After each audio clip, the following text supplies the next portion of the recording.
షాద్ నగర్ వైపు ఉన్న మన స్వర్గసీమ వెంచర్లో ప్లాట్లు కొన్న వాళ్ళంతా సంతోషంగా ఉన్నారు.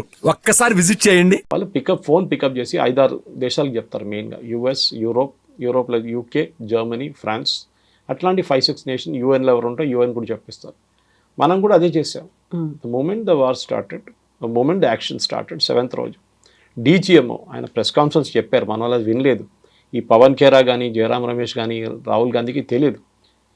DGMO sir, I tried reaching out to my Pakistani counterpart, but he refused to take the call. So నేను చెప్పాను, ఆల్రెడీ మీ బేసిస్ ఇట్లా టెర్రరిస్ట్ బేస్ మీద అటాక్ చేశాము అని చెప్పంగానే okay we will respond with more force అని చెప్పి ఫోన్ పెట్టేశారంట. That's hot line actually. Dial చేయక్కర్లేదు, ఫోన్ పికప్ చేస్తే ఆ ఇంట్లో రింగ్ అవుతుంది అది అట్లా. సో ఆ రెస్పాన్స్ అక్కడ ఆగిపోయింది, దాంతో ఫినిష్. కానీ మళ్ళీ పాకిస్తాన్ వచ్చారు బయటికి, మళ్ళీ వచ్చి మన మీద దాడి చేసాం, మనం రిటర్న్ దాడి చేశాం. సో మోదీ గారు ఎందుకు ఆపారు? మోదీ గారు ట్రంప్ మాట వినంగానే పడిపోతారు అట్లేం లేదు. మన సెల్ఫిష్ ఇంట్రెస్ట్ ఉంటుంది. ట్రంప్తో చేసిన డీల్ మనకు తెలియదు. బహుశా మోదీ ఇండికేట్ చేశారు అది. అంటే నెక్స్ట్ టెర్రరిస్ట్ అటాక్ చేస్తే they given us a free hand. Pakistan వైపు నుంచి ఆ పెహల్గామ్ లాగా, ఉరీ లాగా, లేకుంటే పుల్వామా లాగా ఏదైనా మేజర్ అటాక్ జరిగితే భారతదేశం ఏం కావాలంటే చేసుకోవచ్చు అని చెప్పి that is the assurance which US has given. Obviously అది చాలా మటుకు జయశంకర్ గారు కానీ, ప్రధానమంత్రి గారు కానీ, రాజ్నాథ్ సింగ్ గారు కూడా, అమిత్ షా గారు చాలా క్లియర్గా చెప్పారు నెక్స్ట్ అటాక్ దిస్. ఇప్పుడు పాజ్ బటన్ వస్తామని, స్టాప్ బటన్ వస్తలేదు, it's on pause. So Trump చెప్పిన దానికి మోడీ గారు పడ్డానికి ఏం లేదండి. Trump is a transactional man, మనం అర్థం చేసుకోవాలి. రియల్ ఎస్టేట్ నుంచి వచ్చింది ఆయన. ఆయనకి పబ్లిసిటీ కావాలి, ఆయనకు డెస్పరేట్గా ఒక నోబెల్ పీస్ ప్రైజ్ కావాలి. వీళ్ళిద్దరిని కల్పిస్తే నేను మళ్ళీ యుక్రెయిన్ రష్యాని కూడా చేసేస్తే నాకు ఒక నోబెల్ పీస్ ప్రైజ్ ఇస్తాను. క్లింటన్కి ఇచ్చారు ఒకసారి, ప్యాలెస్టైన్ ఇజ్రాయెల్ కాన్ఫ్లిక్ట్కి డీల్ చేసి యాసిర్ అరాఫాత్, ఇత్సాక్ రబీన్ కూడా ఇచ్చారు, నాకు కూడా కావాలని చెప్పేసి. ఆయన చేసిన స్టేట్మెంట్ ఆయన కంట్రీలోనే సీరియస్గా తీసుకోరు. మనం చూస్తుంటాయి. నిన్న యాపిల్ ఐఫోన్ గురించి ఒక ట్వీట్ పెట్టారు. అంటే నేను 25% డ్యూటీ పెడతానండి. ఎవరికి పోతుందండి? ఎవరు కడతారు ఎక్స్ట్రా 25%? కొంటున్నా యుఎస్ గవర్నమెంట్ కాదు, ఎవరు కొంటారో వాళ్ళు కడతారు. యుఎస్లో తయారు చేయాలంటే దానికన్నా ఎక్స్పెన్సివ్ అయిపోతుంది, డబుల్ ద రేట్ అయిపోతుంది ఫోన్ది. బయట ఎందుకు చేపిస్తారంటే వాళ్ళ వేజెస్ తక్కువ ఉంటుంది. ఇండియాలో ఉన్న వేజెస్ కానీ, చైనాలో ఉన్న వేజెస్ కానీ, వియట్నాంలో ఉన్న వేజెస్ తక్కువ ఉంటుంది. So that is why the phones are made here. యూఎస్లో ఇచ్చే జీతాలు ఇస్తే ఆ ఫోన్కి డబుల్ ద రేట్ అయిపోతుంది. సో వీ కెనాట్ అఫోర్డ్ అని చెప్పి అక్కడ. సో దానికి ట్వీట్ చేసి నేను వాడిని ధమ్కి ఇచ్చాను, నేను అది చెప్పాను. టిమ్ కుక్ ఏమైనా స్టేట్మెంట్ ఇచ్చారండి ఫ్రమ్ యాపిల్ సైడ్? నో. ఆయన షేర్ హోల్డర్స్ ఉన్నారు, వాళ్ళకి స్టేట్మెంట్ ఇవ్వాలి కదా, ఏం చెప్పలేదు. వీఆర్ కంటిన్యూయింగ్ బికాస్ యాపిల్ డైరెక్ట్గా భారతదేశంలో ఫోన్ తయారు చేయవు. ఇట్స్ కంపెనీ కాల్ ఫాక్స్కాన్ చేస్తున్నారు వాళ్ళు చాలామందికి తయారు చేస్తారు, ఫాక్స్కాన్ లాంటి కంపెనీ. సో వాళ్ళు చేస్తే పని వాళ్ళు చేస్తున్నారు. కానీ ట్రంప్ ధమ్కి ఇచ్చాడు మోదీ గారికి క్వాట్ అయిపోరు. అట్లా మంచి కాదండి. మనం we are not Manmohan Singh. Pokhran blast చేయడానికి ట్రై అయినప్పుడు తెలిసినప్పుడు నరసింహరావు గవర్నమెంట్ కానీ, మన్మోహన్ సింగ్ గవర్నమెంట్ కానీ ప్లాన్ చేసినప్పుడు తెలిసిపోయింది యూఎస్కి. ఆలోచించండి, క్యాబినెట్లో డిస్కస్ చేయగానే వాళ్ళకి తెలిసిపోయింది that India is going to conduct a nuclear test, underground nuclear test. ఆపేశారు, ప్రెషర్ పెట్టేశారు. అదే టైంలో వాజ్పేయి గారు గవర్నమెంట్ వచ్చినప్పుడు చూడండి ఏం చేశారు. Kalamji was there, George Fernandes was there. క్వైట్గా చేశారు, రాత్రిపూట పనిచేసి పొద్దున ఏం లేకుండా పెట్టేశారు, మొత్తం సాఫ్ చేసేసి. మళ్ళీ రాత్రి పనిచేసి 3వ 4వ రోజులో we had a first test and after that 3 days తర్వాత ఇంకో టెస్ట్ చేసాం మనం. చేసాం కదా. సో ఇది ప్రాబ్లం అన్నమాట వీళ్ళకి. సో వీళ్ళకి రాహుల్ గాంధీ లాంటి వాళ్ళకి చెప్పడానికి చాలా ఈజీ. ప్రెషర్ పెట్టారు దానికోసం ఆపేసామని చెప్పేసి. ఎన్నిసార్లు యూఎస్ మన మీద ప్రెషర్ పెట్టారు మనకే తెలుసు. షిమ్లా అగ్రిమెంట్ ఎవరు చేయించారండి? ఇందిరాగాంధీతోని, జుల్ఫికర్ అలీ భుట్టోతోని. దానికన్నా 1 సంవత్సరం ముందు బంగ్లాదేశ్ లిబరేట్ చేసిన మనిషిని 1 year తర్వాత మొత్తం ఇచ్చిన ల్యాండ్లన్నీ మనం ఇచ్చుకోవాల్సి వస్తుంది, ఇంక్లూడింగ్ హాజీపీర్.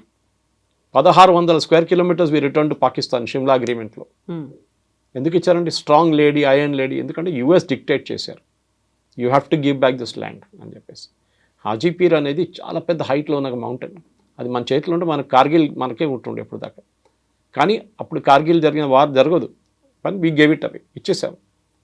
అది చేసి చాలా తప్పులు ఉన్నాయి అట్లాంటిది.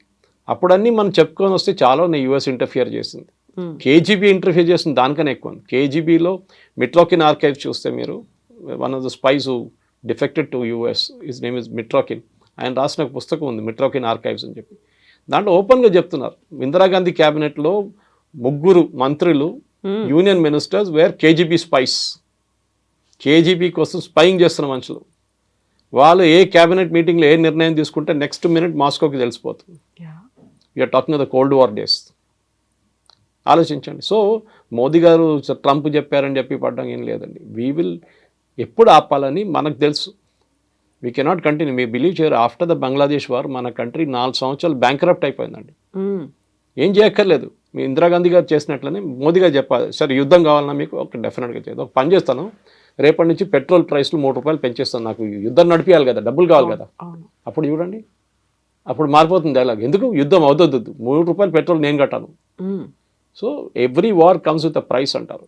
హ్యూమన్ ప్రైస్ ఉంటుంది, బడ్జెట్ ఉంటుంది, ఈ రెండు ఉండాలి. ఎందుకంటే మిసైల్ ఫైర్ చేస్తే ఒక్కొక్క మిసైల్కి ఎంత పడుతుంది, S-400ది $1 million పడుతుంది. So you cannot afford it.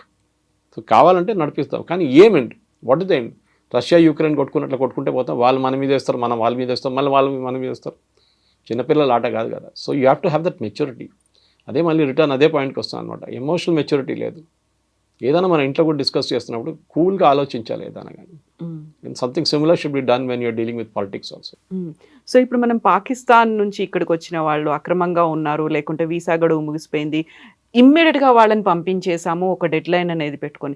ఇప్పుడు అలాంటి గడువే మే 30 వరకు ఉంది. వివిధ దేశాల నుంచి అక్రమంగా మన దగ్గరకు వచ్చిన వాళ్ళు అథెంటిక్గా వాళ్ళు ఉంటే ఓకే, అదర్వైజ్ మీరు వెళ్ళిపోండి అనే మాట. ఇప్పుడు ఇక్కడ ఒక రకమైనటువంటి కాన్ఫ్లిక్ట్ ఏమైనా కనిపిస్తుందా? వివిధ దేశాల నుంచి వచ్చారు, అందులో చాలా వరకు రోహింగ్యాలు వీళ్ళంతా ఉన్నారు, అందులో వాళ్ళ మీద సర్జికల్ స్ట్రైక్ చేయాలి అనేటువంటి ఒక మాట కూడా గతంలో వినిపించింది. సో ఇక్కడ ఇంటర్నల్గా ఇంతమంది ఉన్నారు అనుకున్నప్పుడు డీల్ చేయాల్సింది ఎలా అంటారు? స్ట్రాటజీ ఎలా ఉండాలంటారు? మా యూఎస్ చేస్తున్నారండి, ఇల్లీగల్ వీసా పంపించేస్తున్నారు కదా అందరినీ. అలాంటిది మనం ఇప్పటిదాకా చేయలేదు కదా. చేయలేదు, అది ప్రాబ్లం. మన 140 కోట్ల మంది పాపులేషన్ ఉన్న దాంట్లో సుప్రీంకోర్టు మనం చెప్పారు, మనం ధర్మశాల కాదు ఇది. ఇదే రోహింగ్యాలు పాకిస్తాన్కి ఎందుకు వెళ్ళలేదండి? ఇదే రోహింగ్యాలు ఆఫ్ఘనిస్తాన్కి ఎందుకు వెళ్ళలేదండి? ముస్లిమ్స్ కదా వాళ్ళందరూ. సౌదీ అరేబియా తీసుకోవాలి ఉండే వాళ్ళని, యూఏఈ తీసుకోవాలి ఉండే, ఓపెన్ ఆర్మ్స్ ప్లీజ్ కమ్. ఖతార్లో వీళ్ళు టెర్రరిస్ట్ లీడర్స్ అందరూ అక్కడే కూర్చుంటారు. ముస్లిం బ్రదర్హుడ్ కానీ, ఐసిస్ కానీ, అల్ఖైదా కానీ, హమాస్, వీళ్ళందరూ ఖతార్ తీసుకోవాలి ఉండే. బహరీన్ తీసుకో, ఓపెన్గా యాక్సెప్ట్ చేయాలి, రండి మీరు రోహింగ్యా ముస్లిం, మాదే ముస్లిమ్స్, యూఆర్ సేమ్. వాళ్ళు తీసుకోకుండా భారతదేశంలో వచ్చి కూర్చున్నారు ఎందుకండి? నాకు అర్థం కాదు.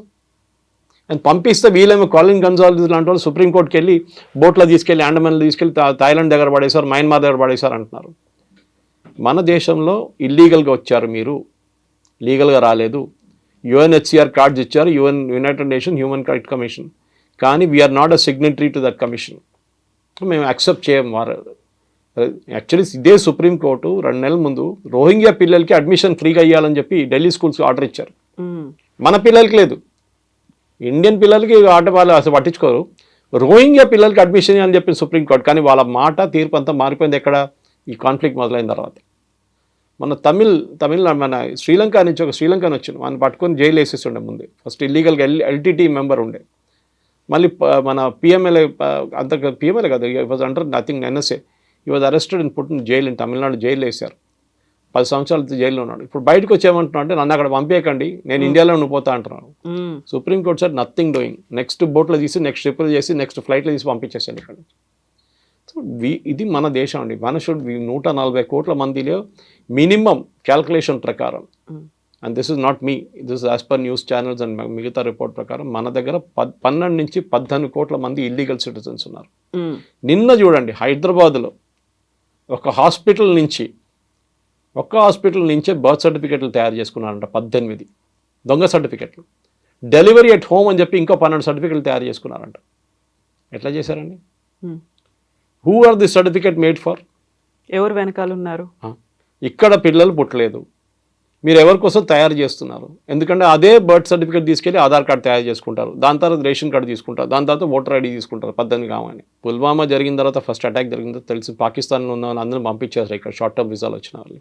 అప్పుడు తెలిసింది అక్కడి నుంచి పెళ్లి చేసుకొని ఇక్కడ వచ్చి 22 మంది వచ్చి ఇప్పుడు ఆల్మోస్ట్ వాళ్ళందరూ గ్రాండ్ మదర్స్ అయిపోయారు. ఆ ఇంట్లో 1200 1300 పిల్లలు ఉన్నారంట ఆ ఏరియాలో అంతా కలిసి. థర్డ్ జనరేషన్ కూడా వచ్చేసిందంట. ఆలోచించండి. We're not a dharamshala. Sorry, మన పాపులేషన్ మన పెద్ద హెడేక్ మనకి. వీళ్ళకి తిండి ఎందుకు పెట్టాలండి? మనం ఫ్రీ రేషన్లు ఎందుకు ఇవ్వాలండి వీళ్ళకి? వాళ్ళ దేశం ఉన్నారు, వాళ్ళు అక్కడ వెళ్ళినాయండి. We don't want. First of all ఇది అస్సాంలో జరిగింది, మీకు గుర్తుంటుంది. అస్సాంలో పెద్దగా అజిటేషన్ జరిగింది when Rajiv Gandhi was the prime minister.